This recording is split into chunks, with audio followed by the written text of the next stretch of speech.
रोम की संस्कृति में पले बढ़े वे लोग, वे बदनसीब जो दुर्भाग्य से अपने को एक्सीडेंटल हिंदू कहते हैं,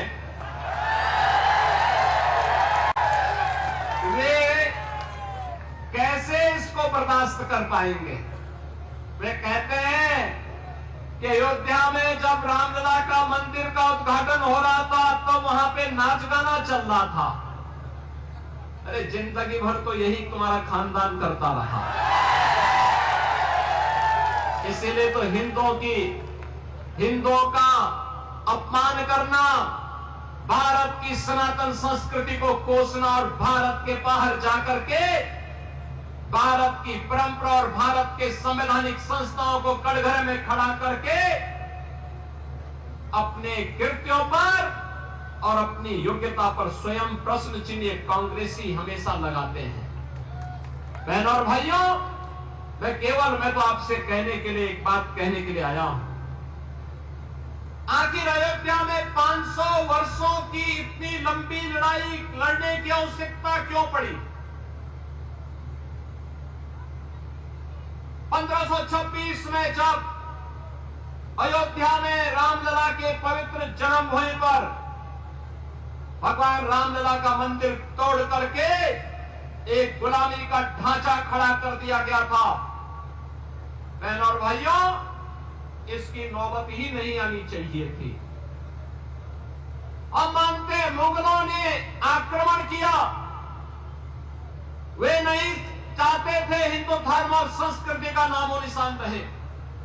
अंग्रेज नहीं चाहते थे, अंग्रेज भी देश के अंदर लड़ाने भिड़ाने का काम करते थे, वे भी आपकी धर्म और संस्कृति पर गौरव की अनुभूति नहीं कर सकते थे।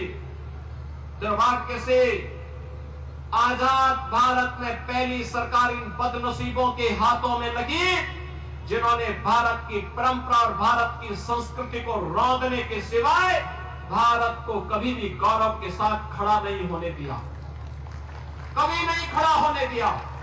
और इसीलिए आज मैं आप सबसे कहने के लिए आया हूं कि बहनों और भाइयों, 2014 में मोदी जी देश के प्रधानमंत्री बने, 2017 में उत्तर प्रदेश में भारतीय जनता पार्टी की सरकार बनी और उत्तर प्रदेश में डबल इंजन की सरकार जब बनी और डबल स्पीड से चलना प्रारंभ हुई, मात्र 2 वर्ष के अंदर 500 वर्षों की समस्या का समाधान हो गया। यह है डबल इंजन सरकार की ताकत। ये डबल इंजन सरकार की ताकत का एहसास आज पूरा भारत कर रहा है। पूरे भारत के अंदर आज इसका एहसास हो रहा है।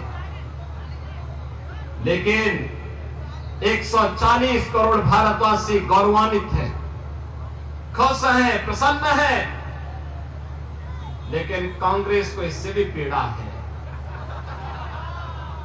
और मैं तो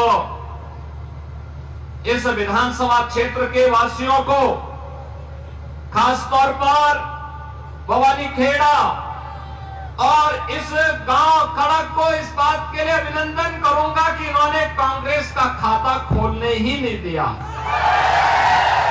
कभी नहीं खोलने दिया। क्योंकि यहां के बहादुर लोग जानते हैं कि लोग जब भी कांग्रेस के लोग आएंगे देश के साथ गद्दारी करेंगे। इन्होंने अपने राजनीतिक स्वार्थ के लिए देश का विभाजन किया, देश के अंदर हिंदू मानविंदों के साथ खिलवाड़ किया,